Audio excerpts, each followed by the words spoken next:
اعوذ باللہ من الشیطان الرجیم بسم اللہ الرحمن الرحیم الحمد لأہلہ والصلاۃ علی اہلہا۔ السلام علیکم ورحمۃ اللہ وبرکاتہ۔ آؤ کتاب پڑھیں میں ہم آپ کی خدمت میں قصص الانبیاء یعنی نبیوں کی داستان قرآن مجید کے حوالے سے پیش کر رہے ہیں۔ جناب نوح علیہ السلام کے تذکرے کے بعد حضرت ہود علیہ السلام کے تذکرے کو شروع کرتے ہیں۔ حضرت ہود علیہ السلام پیغمبر خدا حضرت ہود علیہ السلام کا اسم مبارک قرآن مجید میں 10 مرتبہ ذکر ہوا ہے۔ قرآن مجید کی ایک سورہ بھی آپ ہی کے نام پر ہے۔ آپ کا سلسلہ نسب کچھ یوں ذکر ہوا ہے: ہود بن عبداللہ بن ربا بن خلود بن عاد بن ایوس بن ارم بن سام بن نوح۔ اس اعتبار سے آپ کا سلسلہ نسب 7 واسطوں سے حضرت نوح علیہ السلام سے جا ملتا ہے۔ حضرت نوح علیہ السلام نے رحلت کے وقت اپنے پیروں کو کچھ اس طرح سے بشارت دی تھی کہ میرے بعد ایک طولانی غیبت واقع ہوگی۔ اس عرصے میں ظالم و ستمگر بادشاہ لوگوں پر حکومت کریں گے اور ان پر طرح طرح کے ظلم اٹھائیں گے۔ آخر کار اللہ تعالیٰ انہیں ایک قائم کے ذریعے نجات دے گا جس کا نام نامی ہود ہوگا۔ وہ انتہائی دلیر، باوقار، صابر اور بھاری بھرکم شخصیت کا مالک ہے۔ وہ ظاہر و باطن میں میرے مشابہ ہے۔ بہت جلدی اللہ تعالیٰ ہود کے وقت آپ کے بہت سے دشمنوں کو سخت طوفان کے ذریعے ہلاک کر دے گا۔ حضرت ہود علیہ السلام کو اس لیے ہود کہا گیا ہے کہ کیونکہ اپنی گمراہ قوم کی ہدایت کے لیے مبعوث ہوئے تھے۔ حضرت ہود شکل و شمائل اور قد و قامت میں حضرت آدم کے مانند تھے۔ حضرت ہود علیہ السلام دوسرے پیغمبر ہیں جنہوں نے مجسموں اور بت پرستی کے خلاف تحریک چلائی اور منکرین کا ڈٹ کر مقابلہ کیا، جبکہ سب سے پہلے پیغمبر جنہوں نے مجسموں کے خلاف محاذ قائم کیا وہ حضرت نوح علیہ السلام ہیں۔ مندرجہ بالا وضاحت کے بعد اب میں آپ حضرات کی توجہ حضرت ہود علیہ السلام اور ان کی قوم جو کہ قوم عاد کے نام سے معروف و مشہور تھی کہ زندگی کے بعض نشیب و فراز کی جانب توجہ دلاتا ہوں۔ نافرمان قوم عاد میلاد حضرت مسیح علیہ السلام سے تقریباً 700 سال پہلے سرزمین احقاف جو کہ عربستان کے جنوب کی سمت یمن اور عمان کے درمیان میں واقع ہے پر ایک قوم آباد تھی جسے قوم عاد کہتے تھے، کیونکہ اس قوم کے جد کا نام عاد بن ایوس تھا۔ حضرت ہود علیہ السلام کا تعلق بھی اسی قوم سے تھا۔ عاد بن ایوس ان کے اجداد میں سے تیسرے نمبر پہ تھے۔ اس قوم سے قبل بھی عاد نامی ایک قوم تھی جسے عاد اول کہتے ہیں۔ سورہ مبارکہ نجم آیت نمبر 50 میں اس کا ذکر عادن لعولا کے نام سے ہوا ہے۔ قوم عاد کے لوگ تنومند، بلند قامت اور طاقتور تھے، لہذا ان کا شمار برگزیدہ جنگجوؤں میں ہوا کرتا تھا۔ تہذیب و تمدن کے اعتبار سے دوسروں کی نسبت ترقی یافتہ تھے۔ ان کے شہر آباد، زمین سرسبز و شاداب، ہرے بھرے باغات سے پر تھی۔ یہ قوم بڑے ناز و نعم میں زندگی بسر کر رہی تھی۔ ان میں سے اکثر سرمایہ داروں اور بہترین حال لوگوں کے مانند غرور و غفلت میں مست تھے۔ ان کی قدرت و طاقت سے دوسرے لوگ استفادہ کرتے تھے۔ یہ قوم سرکشوں، متکبروں اور ظالموں کی پیروی کرتی تھی۔ یہ لوگ مجسمہ پرستی، گناہ اور مختلف قسم کے خرافات میں ڈوبے ہوئے تھے۔ یہ لوگ سرکشی اور لاابالی پن، عیش و نوش، شہرت پرستی، جہالت، گمراہی، ہٹ دھرمی، ناانصافی کا مرقع تھے اور کسی صورت بھی اپنی غلط رسومات سے دستبردار ہونے اور حق کو تسلیم کرنے کے لیے تیار نہ تھے۔ حضرت ہود کی دعوت اور بت پرستی کے خلاف جہاد۔ حضرت ہود علیہ السلام اپنی دعوت حق کا آغاز یوں کیا کہ اے قوم والو، اللہ کی عبادت کرو کیونکہ خدا کے سوا تمہارا کوئی بھی معبود نہیں ہے، تم صرف افطرا کرنے والے ہو۔ اے قوم والو، میں تم سے کسی اجرت کا سوال نہیں کرتا، میرا اجر تو اس پروردگار کے ذمے ہے جس نے مجھے پیدا کیا ہے۔ کیا تم عقل استعمال نہیں کرتے؟ اے قوم والو، خدا سے استغفار کرو، اس کے بعد اس کی طرف ہمہ متوجہ ہو جاؤ۔ وہ آسمان سے موسلادھار بارش برسائے گا اور تمہاری موجودہ قوت میں اضافہ کر دے گا اگر تم نے اللہ کی اطاعت کی۔ بہت توجہ رکھیے گا، قوت میں اضافہ کر دے گا۔ خبردار مجرموں کی طرح منہ نہ پھیر لینا۔ قوم یہود نے کہا، اے ہود، تم کوئی معجزہ تو لائے نہیں ہو، اور ہم صرف تمہارے کہنے پر اپنے خدا کو چھوڑنے والے اور تمہاری بات پر ایمان لانے والے نہیں ہیں۔ ہم صرف یہ کہنا چاہتے ہیں کہ ہمارے خداؤں میں سے کسی نے تمہیں دیوانہ بنا دیا ہے۔ چونکہ تم نے ان کی مخالفت کی ہے، اس مخالفت کی بنیاد پر تمہارے اوپر ان کا عذاب یہ ہوا۔ حضرت ہود نے کہا، میں خدا کو گواہ بنا کر کہتا ہوں اور تم بھی گواہ رہنا کہ میں تمہارے شرک قرار دینے سے بیزار ہوں، لہذا تم سب مل کر میرے ساتھ مکاری کرتے ہو اور مجھے مہلت نہ دو۔ میرا اعتماد پروردگار پر ہے جو میرا اور تمہارا سب کا خدا ہے۔ زمین پر چلنے والا کوئی ایسا نہیں ہے جس کی پیشانی اس کے قبضہ قدرت میں نہ ہو۔ میرے پروردگار کا راستہ بالکل سیدھا ہے۔ اس کے بعد بھی انحراف کرو تو میں نے خدائی پیغام تو پہنچا دیا ہے، اب خدا تمہاری جگہ پر دوسری قوم کو لے آئے گا اور تم اس کا کچھ نہیں بگاڑ سکتے۔ بے شک پروردگار ہر شے کا نگراں ہے۔ حضرت ہود علیہ السلام کی دعوت۔ خداوند متعال سورہ شعراء میں فرماتا ہے، قوم عاد نے رسولوں کو جھٹلایا۔ جب ان کے بھائی ہود نے انہیں تقوی اختیار کرنے اور گناہ سے بچنے کے لیے کہا تو ان کی دعوت کو کچھ یوں بیان کیا گیا ہے کہ جب ان کے بھائی نے کہا، تم خوف خدا کیوں نہیں پیدا کرتے ہو؟ میں تمہارے لیے ایک امانت دار پیغمبر ہوں، لہذا اللہ سے ڈرو اور میری اطاعت کرو۔ میں تم سے تبلیغ کا کوئی اجر نہیں چاہتا اور میرا اجر صرف رب العالمین کے ذمہ ہے۔ کیا تم کھیل تماشے کے لیے ہر اونچی جگہ پر یادگار بناتے ہو اور بڑے بڑے محل تعمیر کرتے ہو؟ شاید اس طرح سے ہمیشہ دنیا میں رہ جاؤ، اور جب حملہ کرتے ہو تو نہایت جابرانہ حملہ کرتے ہو۔ اللہ سے ڈرو اور میری اطاعت کرو، اس کا خوف پیدا کرو جس نے تمہاری ان تمام چیزوں سے مدد کی ہے جنہیں تم خوب جانتے ہو۔ تمہاری امداد جانوروں اولاد سے کی ہے، باغات اور چشموں سے کی ہے۔ میں تمہارے بارے میں بڑے سخت دن کے عذاب سے خوف زدہ ہوں۔ سورہ شعراء آیت نمبر 123 سے 135 تک۔ قوم عاد کا عمل، عکس العمل، یعنی یہ سننے کے بعد قوم عاد نے کیا کیا؟ قوم عاد بجائے اس کے کہ حضرت ہود علیہ السلام کی مخلصانہ نصیحتوں کا مثبت جواب دیتی، یعنی ان پر عمل کرتی، الٹا سرکشی اور ہٹ دھرمی پر اتر آئی اور صاف طور پر انہیں جھٹلاتے ہوئے کہا، ہمارے لیے برابر ہے خواہ تم ہمیں نصیحت کرو، تمہارا شمار نصیحت کرنے والوں میں نہ ہو، خواہ مخواہ اپنے آپ کو مت تھکاؤ۔ یہ ڈرانا دھمکانا تو پرانے لوگوں کی عادت ہے اور ہم پر عذاب ہونے والا نہیں ہے۔ بس اس قوم نے تکذیب کی اور ہم نے اسے ہلاک کر دیا۔ سورہ شعراء آیت نمبر 136 سے 139 تک۔ انہوں نے حضرت ہود علیہ السلام سے کہا کہ کیا تم نے اس لیے آئے ہو کہ ہمیں ہمارے خداؤں سے منحرف کر دو؟ تو اس عذاب کو لے آؤ جس سے ہمیں ڈرا رہے ہو۔ اگر اپنی بات میں سچے ہو تو دیر نہ کرو۔ سورہ احقاف آیت نمبر 22۔ حضرت ہود علیہ السلام سے جہاں تک ہو سکا انہوں نے اپنی قوم کو واضح نصیحت کی، دن رات انہیں راہ راست کی طرف بلانے، نیز راہ نجات کی جانب ہدایت کرنے میں مشغول رہے۔ بڑے اصرار اور تکرار کے ساتھ ان لوگوں کو گمراہی، ضلالت اور انحرافات سے ڈراتے رہے، لیکن اس کے باوجود حضرت ہود علیہ السلام پر بہت ہی کم لوگ ایمان لائے۔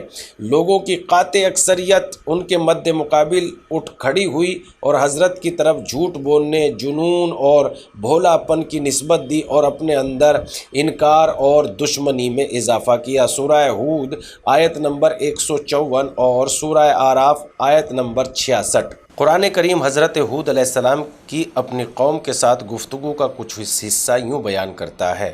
حضرت ہود، اے قوم والو، اللہ کی عبادت کرو، اس کے علاوہ تمہارا کوئی معبود نہیں ہے، کیا تم ڈرتے نہیں ہو؟ بزرگان قوم، ہم تم کو حماقت میں مبتلا دیکھ رہے ہیں، ہمارے خیال میں تم جھوٹوں میں سے ہو۔ یعنی قوم کے بزرگوں نے حضرت ہود علیہ السلام سے یوں کہا، ہود، مجھ میں حماقت نہیں ہے بلکہ میں پروردگار کی طرف سے بھیجا ہوا رسول ہوں۔ میں تم تک اپنے رب کے پیغامات پہنچاتا ہوں اور تمہارے لیے ایک امانت دار ناصح نصیحت کرنے والا ہوں۔ کیا تم لوگوں کو اس بات پر تعجب ہے کہ تم تک ذکر خدا تمہارے ہی کسی آدمی کے ذریعے آ جائے تاکہ وہ تمہیں ڈرائے؟ بزرگان قوم، کیا آپ یہ پیغام لائے ہیں کہ ہم صرف ایک خدا کی عبادت کریں اور جن کے ہمارے آباء و اجداد عبادت کرتے تھے ان سب کو چھوڑ دیں؟ تو تم اپنے عذاب کے وعد وعید لے کر آؤ اگر تم اپنی بات میں سچے ہو۔ ہود، تمہارے اوپر پروردگار کی طرف سے عذاب اور غضب طے ہو چکا ہے۔ کیا تم مجھ سے ان ناموں کے بارے میں جھگڑا کرتے ہو جو تم نے اور تمہارے بزرگوں نے خود طے کر لیے ہیں، اور خدا نے ان کے بارے میں برہان نازل نہیں کی، دلیل نازل نہیں کی؟ تو اب تم عذاب کا انتظار کرو، میں بھی تمہارے ساتھ انتظار کرنے والوں میں سے ہوں۔ سورہ اعراف آیت نمبر 65 سے 71۔ قوم عاد پر سخت عذاب۔ قرآن مجید کی متعدد آیات میں اس بات کی طرف اشارہ ملتا ہے کہ اللہ تعالیٰ نے قوم عاد کو سخت عذاب دے کر ہلاک کیا۔ ان تمام آیات سے یہ بات سمجھ میں آتی ہے کہ ان پر نازل ہونے والا عذاب انتہائی سخت اور وحشت ناک تھا۔ سورہ مبارکہ حقہ میں آیت نمبر 6 کے بعد یوں ہے کہ وہ قوم عاد کو انتہائی تند و تیز آندھی سے برباد کر دیا، جسے ان کے اوپر 7 رات اور 8 دن کے لیے مسلسل مسلط کر دیا۔ کیا تم دیکھتے ہو کہ قوم بالکل مردہ پڑی ہوئی ہے جیسے کھوکھلے کھجور کے تنے؟ سورہ حاقہ آیت نمبر 6-7۔ قوم عاد کی ہلاکت و بربادی کا ماجرا بعض تفاسیر میں کچھ یوں نقل ہوا ہے۔ قوم عاد کی سرزمین انتہائی سرسبز و شاداب اور زرخیز تھی۔ جب ان لوگوں نے حضرت ہود کی دعوت سے روگردانی کی تو اللہ تعالیٰ نے 7 سال تک ان پر باران رحمت نازل نہ فرمائی۔ پورا علاقہ خشک سالی اور قحط کی لپیٹ میں آ گیا۔ ہوا اس قدر خشک اور گرم تھی کہ سانس لینا مشکل ہو گیا تھا۔ حضرت ہود علیہ السلام نے ان لوگوں سے کہا، تم اپنے گناہوں کی معافی مانگو تاکہ اللہ تعالیٰ تمہارے اوپر اپنی رحمت کی بارش نازل فرمائے۔ لیکن ان لوگوں نے حضرت کی دعوت کا مذاق اڑایا اور سرکشی اور دشمنی پر ڈٹے رہے۔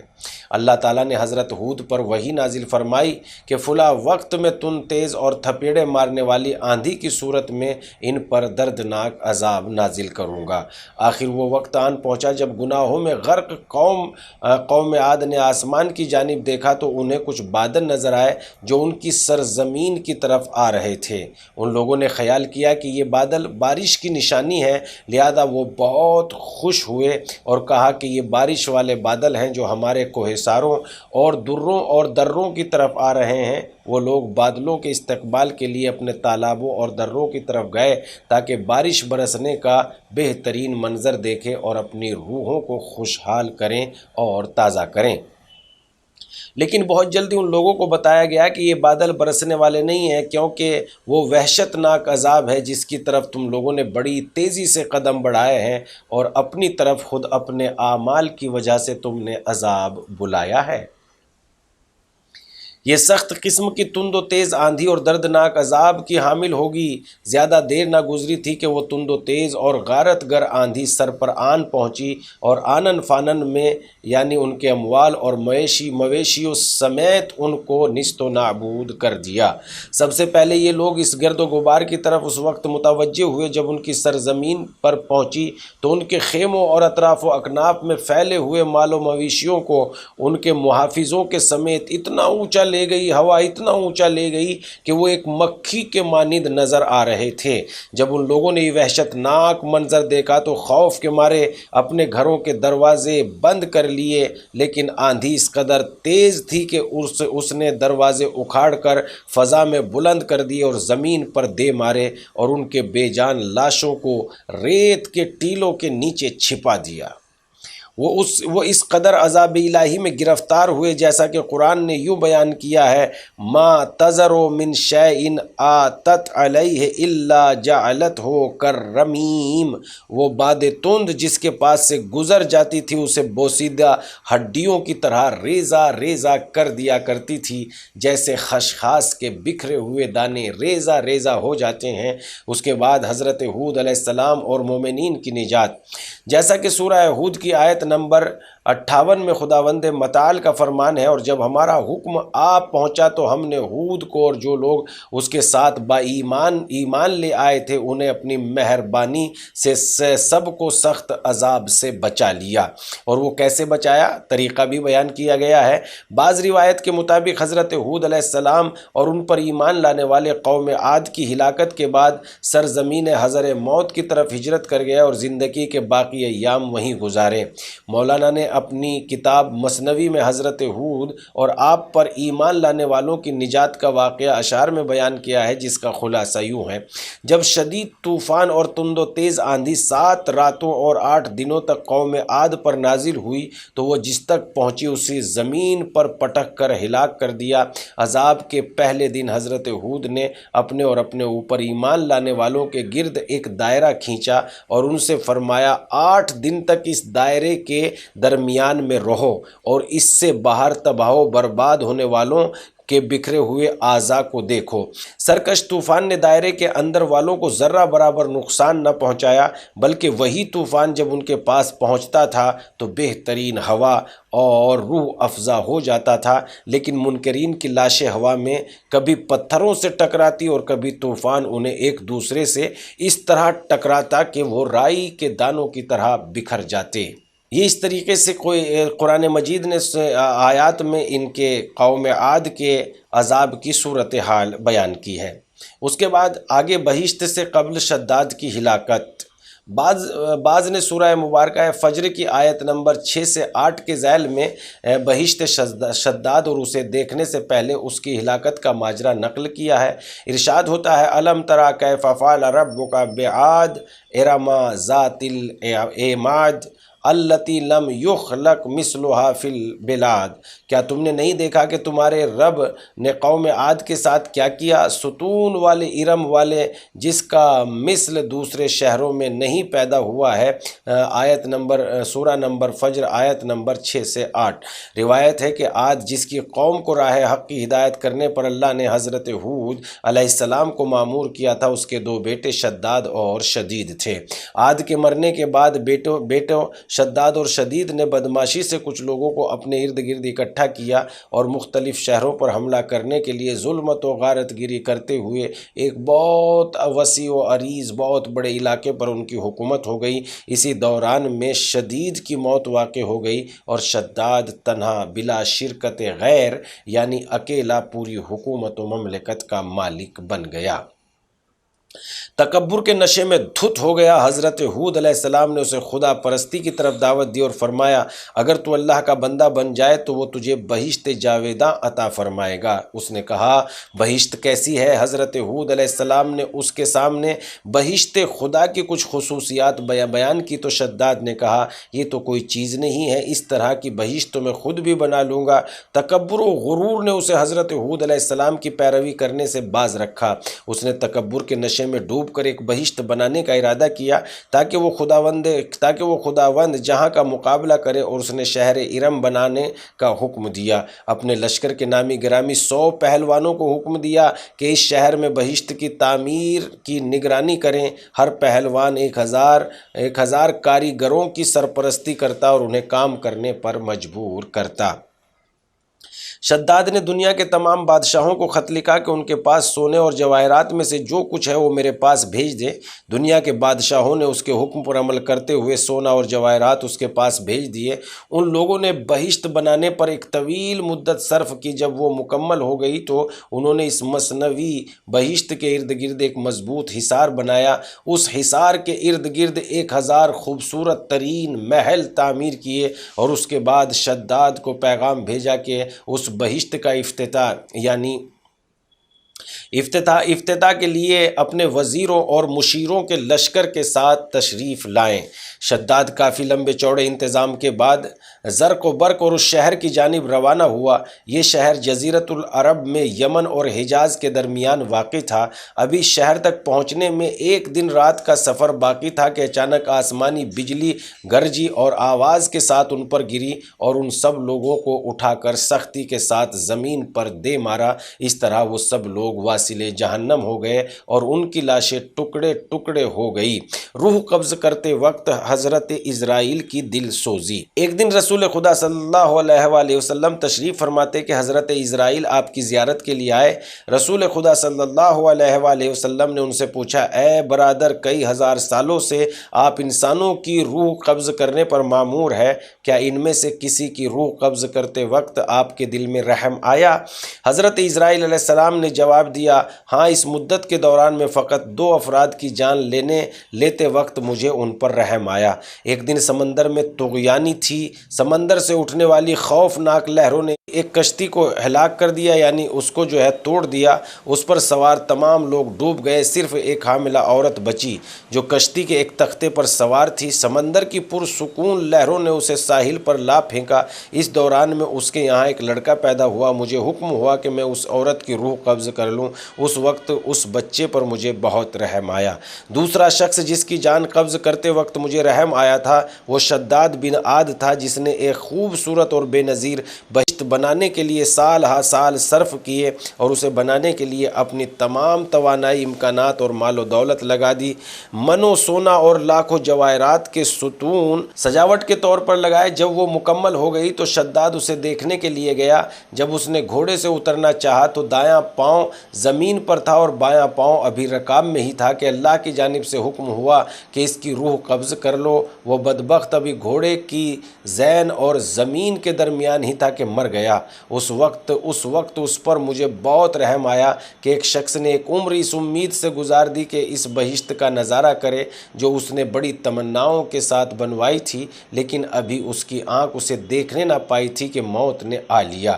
اسی دوران میں حضرت جبرائیل رسول خدا صلی اللہ علیہ وآلہ وسلم کی خدمت اقدس میں حاضر ہو کر کہتے ہیں، یا رسول اللہ، خدا نے آپ پر سلام بھیجا ہے اور فرمایا ہے، مجھے میری عزت و جلال کی قسم، وہ بچہ شداد بن عاد تھا، میں نے اسے ٹھاٹے مارتے ہوئے سمندر کی لہروں سے بچایا، اس کی بغیر ماں کے تربیت کی اور بادشاہت عطا کر دی۔ اس کے باوجود اس نے نعمتوں کا کفر کیا، خود پسندی اور تکبر سے کام لیا اور ہمارے مقابلے میں پرچم بغاوت بلند کیا۔ آخر کار ہمارے سخت قسم کے عذاب نے اسے دبوچ لیا تاکہ دنیا والے لیے جان لے کہ ہم منکروں کو مہلت تو دیتے ہیں لیکن انہیں چھوڑتے نہیں، جیسا کہ قرآن مجید میں ارشاد قدرت ہے، انما نملی لہم لیزدادوا اثما ولہم عذاب مہین۔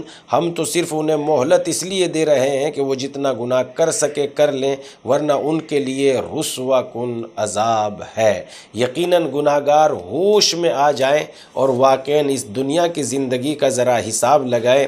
کل ہم نے آپ کی خدمت میں حضرت نوح علیہ السلام کی زندگی بیان کرتے ہوئے یہ بات کہی تھی کہ جب حضرت نوح علیہ السلام پر اسرائیل نازل ہوئے کہ آپ کی روح قبض کرنا چاہتا ہوں، تو انہوں نے کہا کہ کیا مجھے اتنی مہلت مل سکتی ہے کہ میں دھوپ سے اٹھ کے سائے میں آ جاؤں؟ حضرت اسرائیل نے اتنی مہلت دے دی تو جناب نوح علیہ السلام سائے میں آ گئے، اور جب سائے میں آئے تو کہا بس اس زندگی کی حقیقت اتنی ہی ہے جیسے دھوپ سے اٹھ کے سائے میں آ گیا ہوں۔ اور اب یہاں شداد کا واقعہ بیان کیا جا رہا ہے کہ ایک پاؤں رکاب میں تھا اور ایک پاؤں زمین کے بیچ میں تھا، ابھی زمین پر دوسرا پاؤں رکھنے بھی نہ پایا کہ بیچارہ ظالم و ستمگار مر گیا۔ اب یہیں سے اندازہ ہوتا ہے کہ اس دنیا کی اوقات کیا ہے، لہذا اسلام نے جو حکم دیا ہے نیک اعمال بجا لائیں، خدا سے دعا کریں خداوند عالم ہمیں نیک اعمال کرنے کی توفیق عطا فرماتا رہے اور ہمیں خدمت اسلام کرنے کی سعادت عطا کرتا رہے۔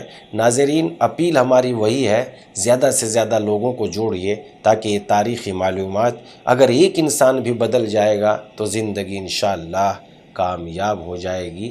والسلام علیکم ورحمۃ اللہ۔ کل ہم آپ کی خدمت میں حضرت صالح علیہ السلام کے حالات بیان کریں گے۔